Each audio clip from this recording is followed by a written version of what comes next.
தமிழ்நாட்டுக்கும் சிங்கப்பூருக்கும் இடையே சமூக வகையில் பல நூற்றாண்டுகளாக ஒரு இணைப்பு இருக்கிறது. சிங்கப்பூரில் உள்ள தமிழர்கள் பெற்றோர்கள் இந்தியாவிலும் தமிழ்நாட்டிலும் வந்தவர்கள் கிட்டத்தட்ட 6-7 விழுக்காட்டினர் இருக்கிறார்கள்.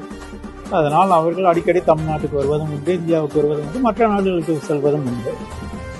நான் ஏற்கனவே கூறியது போல் சிங்கப்பூரில் தமிழ் ஒரு அரசு மொழி, ஆணை மொழி. அது எல்லா இடத்திலும் பேச முடியும்.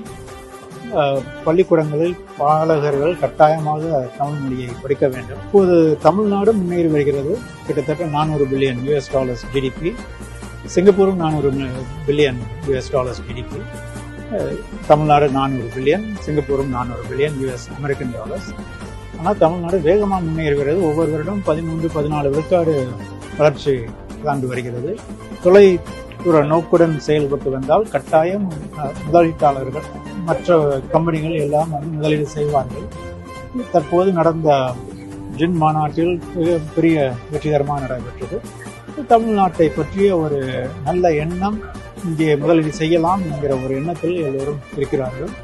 தமிழ்நாடும் சிங்கப்பூரும் பொருளாதாரத்தில் ஒரு முன்னேற்றம் பெற்ற நாடு. அதனால் தொடர்ந்து உறவு கூடும் என்று நான் நம்புகிறேன்.